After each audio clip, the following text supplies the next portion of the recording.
मित्रों, दिव्यांगम चैनल पे सदा की तरह समय समय अनुसार हम आप लोगों को मिलाते रहते हैं बड़ी बड़ी हस्तियों से। क्योंकि आज डॉक्टर्स डे हर कोई, जितना समाज में व्यक्ति होते हैं, कोई न कोई किसी न किसी व्यक्ति का हर पल हर क्षण डॉक्टरों से आवश्यकता पड़ती, डॉक्टरों से मिलते रहते हैं। कदाचित ये भारत का सौभाग्य है कि यहाँ के चिकित्सा जगत में बहुत बड़ी ख्यातियाँ प्राप्त की है और उसी के अनुसार हमारा ये डॉक्टर्स डे मनाया जाता है। और हमारे चिकित्सकों का अंतर्राष्ट्रीय स्तर पर यूरोप हो चाहे एशियन कंट्रीज़ हों, सब कहीं पे हमारे डॉक्टर्स की बड़ा मांग है और बड़ा सम्मान होता है और हमारे डॉक्टर्स पूरे विश्व में मानवता की सेवा कर रहे हैं। उसी क्रम में आज हम इसी स्वरूप को मनाने के लिए, डॉक्टरों के प्रति अपना सम्मान व्यक्त करने के लिए और जन साधारण को डॉक्टरों की सेवाओं से लाभान्वित करने के लिए आज हम मिल रहे हैं। इस क्रम में डॉक्टर अरुणा नारायण जी से, जो एमडी हैं और कई संस्थाओं में, NRHM में, NHM में, नेशनल हेल्थ मिशन में आप सलाहकार रही हैं, जनरल मैनेजर रही हैं और बहुत स्तर पे बहुत लेखकीय और कई नए नए कार्यक्रमों का शुभारंभ किया है।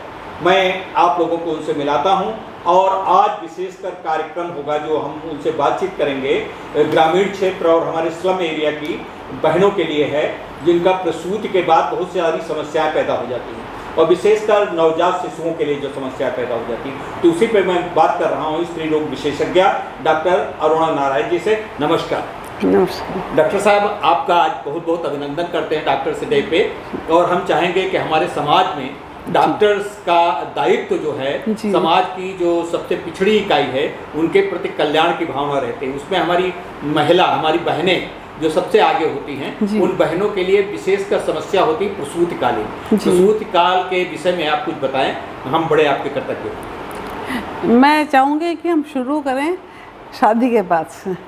जब पति पत्नी अपना घर बसाते हैं, एक सुंदर सा संसार बसाते हैं और उसके बाद कुछ ही समय के बाद उनके अंदर एक इच्छा जागृत होती है कि उनके घर में भी एक शिशु की किलकारी जागे और घर में खुशियाँ आएँ, क्योंकि बच्चे की इच्छा हर इंसान के मन में होती है। तो यहाँ पे ही मैं कहना चाहूँगी हमारे जितने भी बहनें भाई सब लोग सुन रहे हैं इस प्रोग्राम को, कि जिस समय आपको लगे कि आप प्लान कर रहे हैं कि हमको प्रेगनेंसी होनी चाहिए, बच्चा आना चाहिए, कम से कम 6 माह पहले से फॉलिक एसिड की 5 मिलीग्राम की गोली रोज़ वो महिला खाए।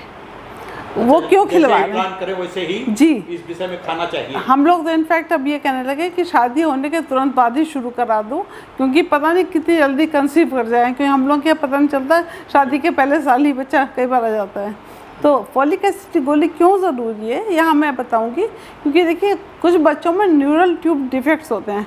जब बच्चा पेट में माँ के आकार ले रहा होता है तो उस समय जो ब्रेन बन रहा होता है, स्पाइनल कॉर्ड, उसकी जो बनावट होती है, उसकी जो स्ट्रक्चर बनता है, उसमें कई सारी खामियां रह जाती हैं अगर कि फॉलिक एसिड की कमी होती है। तो जैसे कि कई बार देखो कि बच्चों के पैदा हुआ है, उसके पीछे की तरफ एक बड़ा सा फोड़ा है, सिर का काफ़ी हिस्सा ब्रेन का बाहर निकल आया, या कई बार रीढ़ की हड्डी से बाहर निकल आता है। इनको मेनिंगोसील या मेनिंगोमाइलोसील, इनकेफ्लोसील कहते हैं। लेकिन अगर माँ शुरू से फॉलिक एसिड गोली खाती रहेगी 6 महीने पहले से, तो उस बच्चे में किसी भी तरह का न्यूरल ट्यूब डिफेक्ट होने की और भाइयों के लिए बताना चाहते हैं कि जैसे ही विवाह हो उसके बाद तुरंत हमें फॉलिक एसिड गोलियां आपको देना चाहिए। डॉक्टर साहब का जो अब डॉक्टर साहब हमें आगे बताइए उसके बाद उनको विशेष तौर से क्या जी।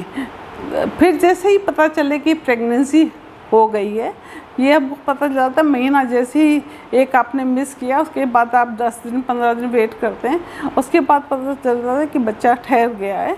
उसके तुरंत ही बाद आपको अपने पास के जो भी आपके आसपास है, प्राथमिक स्वास्थ्य केंद्र या सामुदायिक स्वास्थ्य केंद्र या कोई अस्पताल, आप वहाँ जाकर के तुरंत अपने को रजिस्टर जरूर करवा लीजिए। और इस तरीके से आपका एक कार्ड बन जाएगा, MCP कार्ड कहलाता है, मदर चाइल्ड प्रोटेक्शन कार्ड। वो बहुत ज़रूरी है। वो क्यों ज़रूरी है कि उससे हम हर बार माँ का ब्लड प्रेशर लिखते हैं, माँ का वेट जांचते हैं, माँ का ब्लड शुगर देखते हैं, माँ का यूरिन टेस्ट होता है, माँ को बराबर ही अनीमिया देखते हैं, हीमोग्लोबिन की कमी हो जाती है तो माँ में खून की कमी अगर है तो बच्चा भी बहुत कमज़ोर होता है। तो इन सब चीज़ों की जांच बराबर होगी और बराबर उसका चेकअप होगा। तो कायदे से तो गर्भ का पता चलते ही पहली बार, उसके बाद हर तिमाही में एक बार जाएं। अच्छा, ये बीच में मैं थोड़ा सा रोकूंगा। जी जी। गर्भधारण हो गया है, इसके लिए भी कुछ चेक कराने के लिए डॉक्टर के पास जाया जा सकता है? हाँ, जा सकते हैं। प्रेगनेंसी किट अब देने लगे हैं हम लोग हर जगह। हमारे तो एएनएम के पास भी होती है, तो आप एएनएम जो भी आपके एरिया की है उससे भी कहेंगे तो प्रेगनेंसी किट से तुरंत टेस्ट करके बता देगी कि आपको प्रेगनेंसी हो गई है।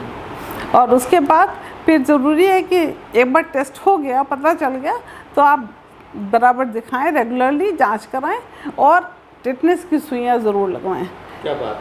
टेटनस की सुई डॉक्टर साहब, पूरे प्रसव काल में मतलब पूरे 9 महीने में कुल कितनी जांचें होनी चाहिए? कम से कम 4 जांचें ज़रूरी हैं, लेकिन अच्छा ये होता है कि पता चलते ही पहली जांच हुई, दूसरी जांच दूसरी तिमाही में हो गई, फिर तीसरी तिमाही में हर महीने एक जांच होनी चाहिए, और आखिर के महीने में तो 15 दिन या हफ्ते भर के बाद डॉक्टर बोले उस समय बराबर जाना चाहिए। क्योंकि अगर आप टेस्ट नहीं कराएंगे और आपको कभी ब्लड प्रेशर बढ़ गया या आपका वेट बहुत ज़्यादा गेन हो गया या आपको हीमोग्लोबिन बहुत कम हो गया तो बहुत बड़ी दिक्कत आ सकती है। अच्छा, और जैसे इन दौरान खान पान का भी तो जी बहुत ज़्यादा, क्योंकि हमने जैसे कहा हीमोग्लोबिन की बहुत ज़रूरत है। हीमोग्लोबिन मतलब शरीर में खून की कमी होना। तो अगर शरीर में खून की कमी होती, नॉर्मली हर महिला को 12-13 ग्राम % हीमोग्लोबिन होता है, लेकिन अगर इससे कम है तो आप समझिए कि जब बच्चा पेट में है तो माँ का खून भी बन रहा है, बच्चे का खून भी ज़्यादा है, तो उसके शरीर में हीमोग्लोबिन की कमी और ज़्यादा होगी। और इसको मैं बहुत आसान तरीके से बताती हूँ। जैसे हम एक बाल्टी में, एक इंसान के शरीर में 5 लीटर खून होता है, तो आप समझिए कि अगर हम एक बाल्टी में 5 लीटर पानी ले लें और उसमें हम एक अमाउंट डाल दें रंग का, तो उसका रंग खूब अच्छा गाढ़ा हो गया। लेकिन उसी में हम 2 लीटर पानी और डाल दें और रंग उतना ही रखें तो पतला हो जाएगा ना। तो वही बात है कि माँ का 5 लीटर खून और बच्चे का 2-2.5 लीटर खून, तो उसी में वही हीमोग्लोबिन नहीं पूरा पड़ेगा, पतला हो जाएगा खून। तो ज़रूरी है कि महिला आयरन की गोली बराबर खाए, और आयरन की गोली तीसरे महीने के बाद से रेगुलरली खानी है। लेकिन यहाँ पे एक बात ध्यान देने वाली है, आयरन की गोली हमेशा रात में खाएँ, और जहाँ तक हो सके किसी नींबू पानी से, मौसमी के रस से, किसी विटामिन सी युक्त फल के साथ खाएं, तो उससे एब्जॉर्प्शन बहुत अच्छा होता है। तो आयरन का बहुत फ़ायदा मिलता है। आयरन की गोली ज़्यादातर रात में खानी चाहिए, रात में ही खानी चाहिए, और कैल्शियम की गोली सुबह खाएं और दूध जरूर पिएं, तो ये बहुत ज़रूरी है। गोली दूध के साथ लें तो ज़्यादा जी, वो सुबह लेनी चाहिए और आयरन की गोली रात में लेनी चाहिए। साथ में हरी साग सब्जियाँ बहुत ज़रूरी हैं, और हरी साग सब्जियाँ भी लोहे की कढ़ाई में पका के अगर खाई जाएँ तो उससे आयरन बहुत अच्छा मिलता है। क्योंकि जो लोहे की कढ़ाई में से काली छूटती है वो असली एलिमेंटल आयरन है, जिसका एब्जॉर्प्शन बहुत अच्छा होता है, तो वो बहुत ज़रूरी है। दूसरे में एक चीज़ और बताऊंगी महिलाओं को, गुड़ बहुत अच्छा स्रोत है आयरन का। तो अगर गुड़ आप खा लें तो बहुत अच्छा, गुड़ ना खा सकें तो आप गज्जक खा लें, आप गुड़ की पट्टी खा लें, जो मूंगफली की पट्टी, उसमें गुड़ भी है और मूंगफली भी है, प्रोटीन भी मिल गया और आयरन भी मिल गया। और या आप रेवड़ी खा लें गुड़ की, तो गुड़ को किसी न किसी फॉर्म में ज़रूर लेना चाहिए, और हरी साग सब्जियों को कोशिश करनी चाहिए कि लोहे की कढ़ाई में पका खाना चाहिए। अच्छा, इस बीच में जैसे कि सवेरे बहुत सी हमारी माताएं बहनें प्रसव काल में भी चाय बहुत पीती हैं जी, तो उसमें उसका कोई प्रतिकूल प्रभाव? देखिए, प्रसूति जब आपका गर्भावस्था चल रही है तो गर्भावस्था के दौरान सुबह अगर चाय पीते हैं तो खाली पेट ना लें, 1-2 बिस्किट के साथ ले लें। खाली पेट लेने में एसिडिटी हो सकती है, और अधिक चाय तो कभी भी अच्छी नहीं होती, अधिकतर तो किसी भी चीज़ की अच्छी नहीं है। तो लेकिन चाय की अगर आदत है तो आप सुबह बिस्किट खा लीजिए 1-2, उसके बाद चाय पी लीजिए। अच्छा, कोई काम करने में, क्योंकि जैसे ग्रामीण क्षेत्र की महिलाएं हैं जी, तो वो तो उनको बहुत भारी काम वगैरह भी करने पड़ते हैं, तो भारी काम तो नहीं करते। देखिए, भारी काम नहीं करना है, और कोई वज़न नहीं उठाना है, ये बहुत ध्यान रखना है। और कम से कम 2 घंटे दिन में अवश्य लेटना है। ये हर गर्भावस्था वाली महिला को ध्यान रखना चाहिए। रात के 8 घंटे की नींद और दिन के 2 घंटे की नींद। और दिन में जब 2 घंटे लेटें तो कोशिश ये करें कि आप बाईं करवट लेटें। तो बाईं करवट लेटने पे बच्चे का वज़न, जो हमारी मेन आर्टरी होती है जो ब्लड सर्कुलेशन करती है, उस पर बच्चे का वज़न हट जाता है, उससे सर्कुलेशन बहुत अच्छा होता है, बच्चे का वज़न अच्छा बढ़ता है। क्या बात। तो अब तो इस विषय में मतलब जो वर्किंग क्लास की महिलाएं हैं जी, उनके लिए सरकारी संस्थानों में ऐसी अवस्था के दौरान महिलाओं को अवकाश भी कुछ दिया जाता है। जी जी, मातृत्व अवकाश तो गवर्नमेंट की तरफ से 6 महीने का हो ही गया है। तो बेटर ये होता है कि डिलीवरी जब होने का टाइम हो तो घर में तैयारी पूरी रखनी चाहिए। अब तो देखिए सरकार की तरफ से कितनी अच्छी अच्छी योजनाएं चल रही हैं। जननी सुरक्षा योजना है, जिसमें कि आपको अगर अस्पताल में जाकर डिलीवरी आप कहीं भी कराती है किसी भी सरकारी केंद्र पे, तो आपको सारा सुविधाएं भी मुफ्त मिलेंगी जननी सुरक्षा शिशु सुरक्षा कार्यक्रम में, और उसके अलावा आपको पैसा भी मिलेगा, तो नगरीय क्षेत्रों में भी और रूरल क्षेत्रों में भी। अच्छा मैम, आप चूँकि NRHM से ज़्यादा ताल्लुक़ रही हैं और तो इस विषय में कुछ सरकारी लाभ वाली योजनाएं जो हमारी ऐसी बहनों के लिए है, ऐसी गर्भस्थ शिशु का पालन पोषण करने के लिए, अपने को स्वस्थ रखने के लिए, उसके विषय में कुछ बताएं। जी, उन्होंने जननी सुरक्षा योजना है जो, बल्कि इसके आने के बाद से हमारे यहाँ अस्पतालों में जो संस्थागत प्रसवों की संख्या थी बहुत अच्छी हो गई। हम लोग यहाँ बहुत ही कम लोग अस्पतालों में बच्चे पैदा कराते थे, घरों में बच्चे बहुत होते थे। 2005-06 तक ये था। उसके बाद जब ये योजना आई NRHM के साथ, तो उसके बाद लोगों ने बहुत बड़ी संख्या में लोग अस्पतालों में जाने लगे और डिलीवरी कराने लगे। उसमें नगरीय क्षेत्रों में आने वाली महिलाओं को 1000 रुपये मिलते थे और रूरल क्षेत्रों में आने वाली महिलाओं को 1400 रुपये दिए जाते हैं। 1400 जी। तो उसके अलावा जननी शिशु सुरक्षा कार्यक्रम भी शुरू हुआ है। उसके अंतर्गत आप समझिए कि महिलाओं को आने जाने के लिए सुविधा फ्री है। वो वहाँ रहेगी तो उसको वहाँ पे रहना बिल्कुल फ्री है। उसकी सब दवाइयाँ, उसको जितनी भी वो सब फ्री होंगी। उसके अलावा साथ में उसको खाना भी फ्री है। अच्छा। खाने का भी ताज़ा खाना बनेगा और उसको मिलेगा। उसके अगर सिजेरियन हुआ है तो सिजेरियन वाले को 7 दिन तक खाना मिलेगा, नॉर्मल डिलीवरी है तो 2 दिन तक मिलेगा। और उसके बाद वापस छोड़ने की भी सुविधा फ्री है। गवर्नमेंट की तरफ से 102 एम्बुलेंस चलाई गई है सिर्फ प्रेगनेंसी वाली महिलाओं को अस्पताल लाने के लिए, डिलीवरी के बाद उनको घर छोड़ने के लिए। अच्छा, इस विषय में भी थोड़ा सा एक मिथ है कि डॉक्टर्स लोग ज़्यादातर हर माँ का जो ऑपरेशन सिजेरियन कर ही देते हैं, नॉर्मल नहीं, ऐसा क्या कारण है? ऐसा क्या है? देखिए, ऐसा है कि जब पहले हम लोगों को पता नहीं होता था कि क्या कॉम्प्लिकेशन है, तो उस वजह से इसी वजह से तो मातृ मृत्यु दर में इतनी कम ज़्यादा नंबर था, क्योंकि लोगों को पता नहीं होता था बच्चा ऑब्स्ट्रक्टेड लेबर है या कुछ और कोई प्रॉब्लम हो गई है, बच्चे का लाइव प्रेजेंटेशन फ़र्क है, बच्चा ट्रांसवर्स पोजीशन में, तो वो डिलीवरी नहीं हो पा रहा है और वेट कर रहे हैं। अल्टीमेटली ये हुआ कि बच्चा नहीं रहा। तो अब हर प्रेगनेंसी प्रेशर से हम लोग को हर हाल में माँ और बच्चे दोनों की जान बचानी है। तो हर डॉक्टर कोशिश करता है कि बिल्कुल सही समय पर उसको अगर ज़रूरी है तो इंटरवेंशन करना ही पड़ेगा और उसको सीजन करके माँ और बच्चे दोनों को जीवित स्वस्थ रूप से लाना बहुत जरूरी है। आवश्यकता अनुसार ही होता है। इस वजह से जो है मातृ मृत्यु दर में भी कमी आई है। बिल्कुल। पहले जैसे डेथ हो जाती थी, हाँ, बिल्कुल। मृत्यु दर क्या है इस समय? हमारे यूपी में 167 पर 1 लाख लाइव बर्थ होता है और यहाँ तक कि हम लोग के इधर इन्फेंट मॉर्टेलिटी भी बहुत कम हुई है। जो न्यूबॉर्न केयर अच्छी होने लगी। बच्चा पैदा होता है, पहले क्या होता था, बच्चा पैदा हुआ, पैदा होने के तुरंत ही बाद उसको दाई को दे दिया गया और दाई से कहा गया कि उसके शरीर पे एक चिपका सा पदार्थ होता है, हम लोग अपनी मेडिकल भाषा में वर्निक्स केजियोसा कहते हैं। वो एक तरह की वैक्सी लेयर होती है मोम जैसी, और वो बच्चे को एक्चुअली देखा जाए तो प्राकृतिक प्रोटेक्शन है, सुरक्षा आवरण है। और उसको हम लोग हटवा देते थे। जो भी डिलीवर कराता था या घर में दाई कराती थी उसको कस के तेल से साफ़ कर दिया जाता था, तो उससे क्या होता था, उसका सुरक्षा आवरण हट गया और उसके बाद उसको नहला दिया गया। तो अब क्या है कि बच्चे को डिलीवरी होने के बाद सिर्फ हल्के हाथ से पोंछना है, गीला नहीं रखना है, उसको कपड़े पहना देने हैं, उसको नहलाना नहीं है। गर्मी के दिन तो कम से कम 2 दिन तक ना नहलाएं, जाड़े के दिन तो 1 हफ्ते ना नहलाएं, और बच्चे को तुरंत माँ का दूध पिलाएं। डिलीवरी होने के तुरंत बाद अगर बच्चे को माँ का दूध, कितनी देर बाद दूध पिलाएं? 1 घंटे के बाद, 1 घंटे के अंदर, 1 घंटे के अंदर बच्चे को माँ का दूध मिलना चाहिए। पहले कहा जाता था कि तुरंत माँ का दूध, अभी भी गांव में काफ़ी भ्रांतियाँ हैं जी, कि गाँव दूध नहीं पिलाते हैं, वो लोग उस दूध को जो है निकाल के फेंक देते हैं या ज़मीन में गाड़ देते हैं या कुछ इस तरह करते हैं। तो लेकिन जब जैसा कि पढ़ा है और हम लोग जैसे जानते हैं कि इस दूध में बहुत पौष्टिक तत्व होते हैं। देखिए जो शुरू का दूध होता है माँ का गाढ़ा दूध, जिसे हम लोग सामान्य भाषा में खीस कह सकते हैं, वैसे हम लोग मेडिकल भाषा में कोलोस्ट्रम कहते हैं। वो समझ लीजिए कि अपार गुणों का भंडार है। क्या बात। उसको कहना चाहिए कि भगवान की तरफ से ये प्राकृतिक टीकाकरण है, प्रथम टीकाकरण बच्चे का।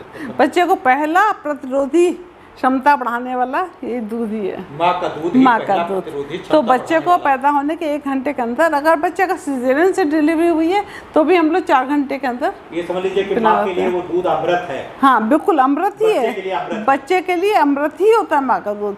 और बच्चे को ऊपर से कुछ नहीं देना। देखिए अभी तक पहले क्या करते थे कि बच्चे को माँ का दूध देने से पहले, जैसे आपने भी कहा, गुट्टी दे रहे हैं, शक्कर पानी का घोल पिला रहे हैं, बिल्कुल, तो कुछ भी नहीं देना है, सिर्फ माँ का दूध, ऊपर से कुछ भी नहीं।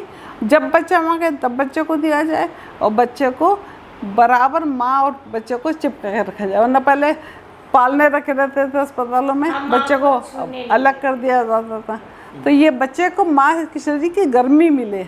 अच्छा, जहाँ तक मेरा भी ये विश्वास है कि जब बच्चे को स्तनपान नहीं कराया जाएगा शुरू में ही, तो बच्चा भी लेजी हो जाएगा, बच्चा पीना शुरू ही नहीं बिल्कुल। करेगा। बच्चों का अगर हम बोतल से दूध शुरू कर देंगे तो बच्चा कभी भी माँ का दूध नहीं पकड़ेगा।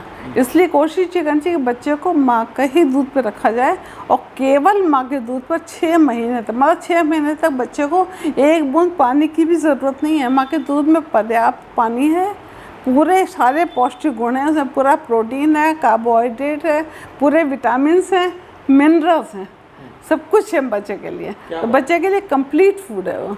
तो बच्चे को बराबर देते हैं, तो उससे अच्छा कुछ नहीं हो सकता। अच्छा, माँ का दूध माँ के लिए प्रायः ये कहा जाता है प्रसव के बाद माँ को ये नहीं खाना चाहिए, तो सब्जियाँ तो खाने की बात ही नहीं। उनके यहाँ वो क्या पंजीरी और हरीरा और मीठा मीठा देखिए ऐसा है कि घर में जो भी आस्था है, हरीरा खिलाना है, मेवे खिलाना है, ज़रूर खिलाएं, लेकिन अच्छा ये कि माँ को सुपाच्य भोजन दिया जाए।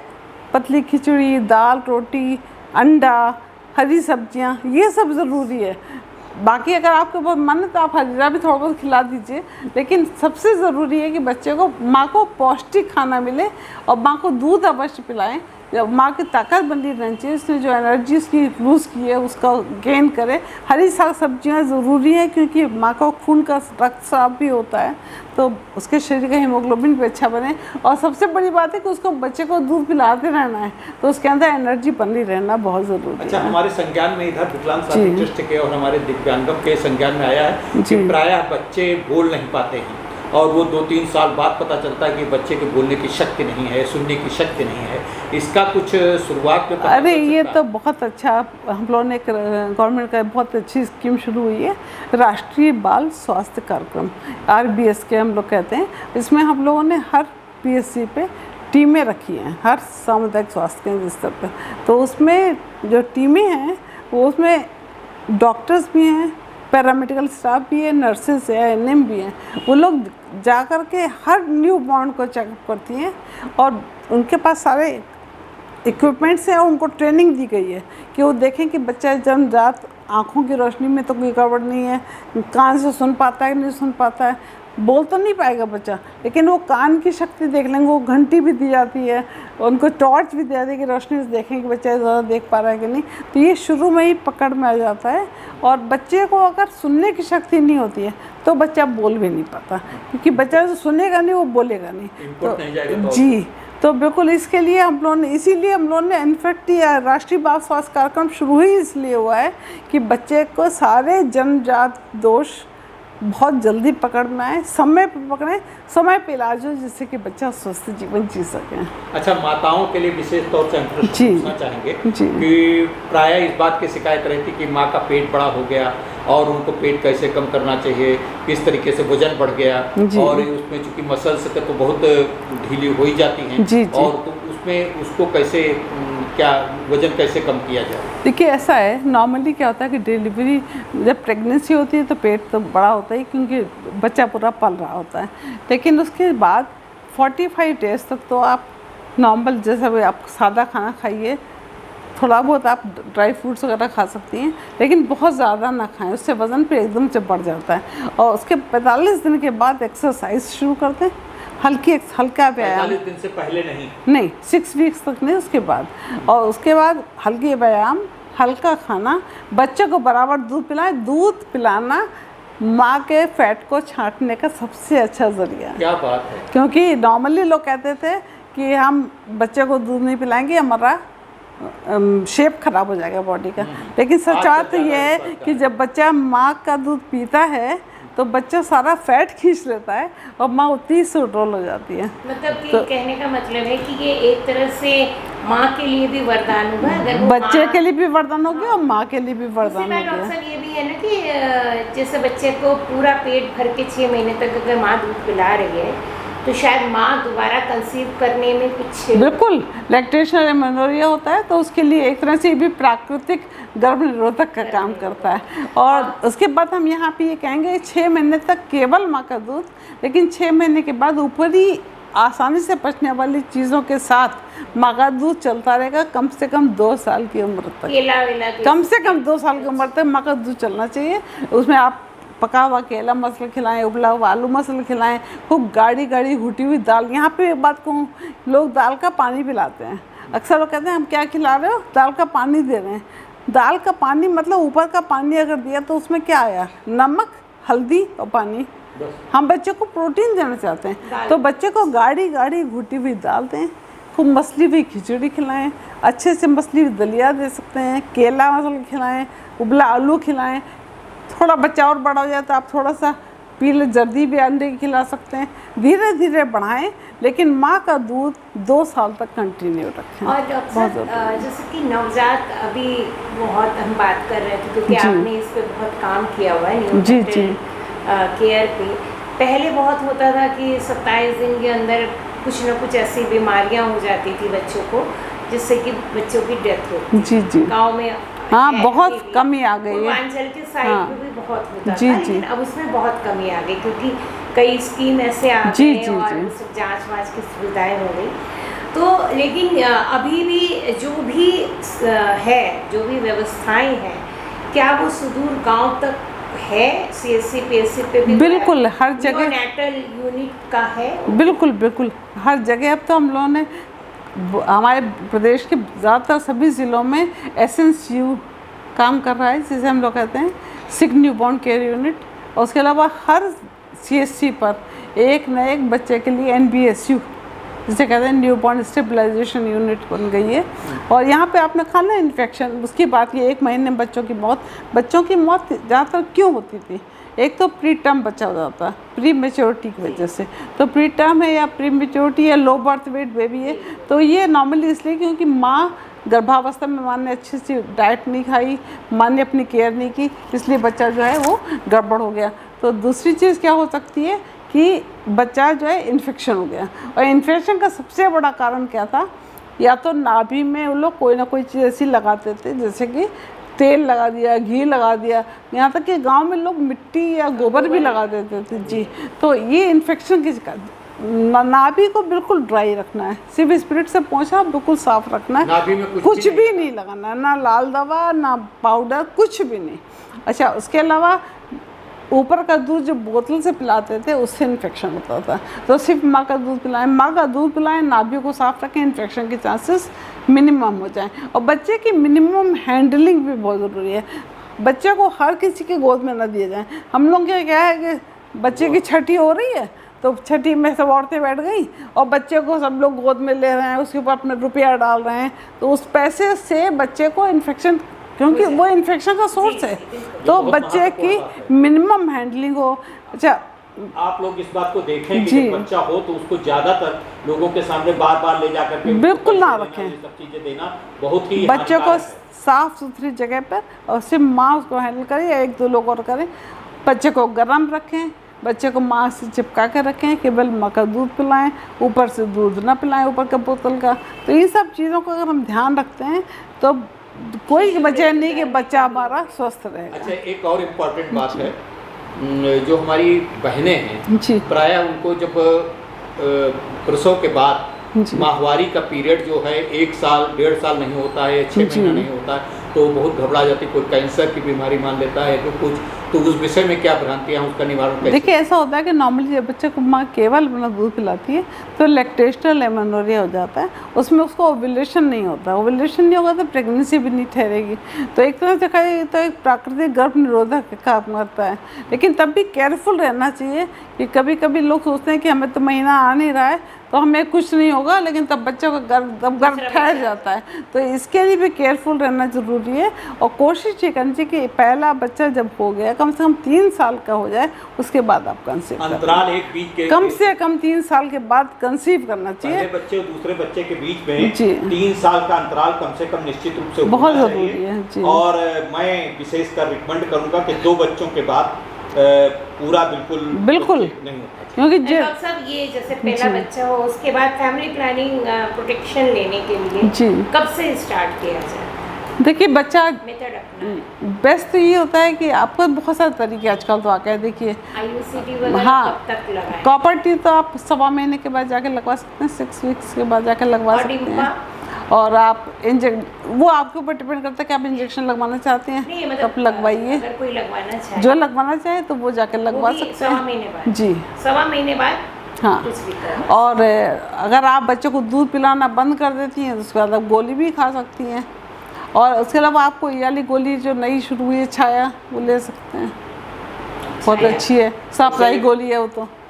एक वैसे संसर्ग के लिए ज़्यादातर अधिकतर मुझे लगता है कि 6 महीने तक इस विषय में दूरी बनाए रखना चाहिए। हाँ बिल्कुल अच्छा है, लेकिन बाकी तो आपको अपने अपनी इच्छा पे डिपेंड हाँ। करता है। ठीक है, तो आज का ये बहुत ही और भी कुछ महत्वपूर्ण संदेश हमारे छोटे दर्शकों को बच्चे- देना चाहिए। महत्वपूर्ण सब मैं सिर्फ एक संदेश देना चाहूँगी कि पहली बात तो ये है कि आपको हमेशा ये सोच के चलना चाहिए पॉजिटिविटी के साथ, सकारात्मक विचार के साथ कि बच्चा हमारा हो, स्वस्थ हो और हम जो कुछ भी उसके लिए कर सकें उसके लिए हम खाएं, उसके लिए अच्छा पिएं, अच्छा योगा करें, जो भी करना है, क्योंकि आजकल प्रेगनेंसी के दौरान भी योगा किया जाता है। टीकाकरण और टीकाकरण तो बच्चे का पूरा कराना ही है। बच्चे का टीकाकरण कम होने के बाद पूरा आके 5 साल तक पूरा रखना चाहिए। आप पहला टीकाकरण और इस विषय में कुछ थोड़ा नवजात neonatal- बच्चा जब पैदा होता है तो BCG का टीका लग जाता है और पोलियो 0 ड्रॉप तो वहीं अस्पताल में दे दी जाती है।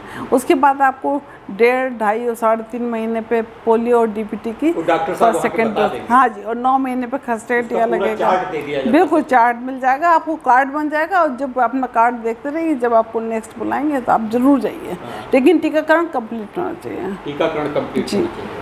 और बच्चे की डाइट भी बहुत इंपॉर्टेंट है। जब बच्चे को ऊपर ही खाना दें तो बच्चे को, मतलब 2 साल का बच्चा है तो अब माँ जितना खाना खाती है उसका आधा खाना बच्चे को खाना चाहिए। अच्छा, 2 साल के बच्चे 2 साल के बाद जी। बच्चे को माँ के खाने से आधा खाना बच्चे को निश्चित रूप से दिया ही बिल्कुल जाना चाहिए। बिल्कुल। तो दर्शकों, आपने देखा, हमें सबसे पहले, क्योंकि आज का बच्चा कल का हमारे देश का बहुत बड़ा नागरिक बनने वाला है, एक गौरवमयी नागरिक, तो उसके सुरक्षा और उसका आखिर तक स्वास्थ्य रहना हमारे देश के लिए, हमारे समाज के लिए और पूरी मानवता के लिए बहुत आवश्यक है। तो इसलिए डॉक्टर साहब ने जो बताया उस पर विशेष ध्यान रखें और हमें बच्चे के स्वास्थ्य के ऊपर शुरू से लेकर आखिर तक पूरे टीकाकरण पूरा करवाना है, माँ का पूरा ख्याल रखना है और जो देश में, जो गांव में और स्लम एरिया में, विशेषकर अशिक्षित समाज में जो फैली भ्रांतियाँ हैं उनसे हमें निवृत्त होना है। तो दर्शकों, आज डॉक्टर्स डे पर आपको विशेष शुभकामनाएं देते हुए मुझे लगता है कि आज का ये संदेश आप लोगों के लिए बहुत उपयोगी होगा। फिर मैं मिलूंगा किसी दूसरे डॉक्टर के साथ किसी दूसरे दिन पर। तब तक के लिए नमस्कार, धन्यवाद।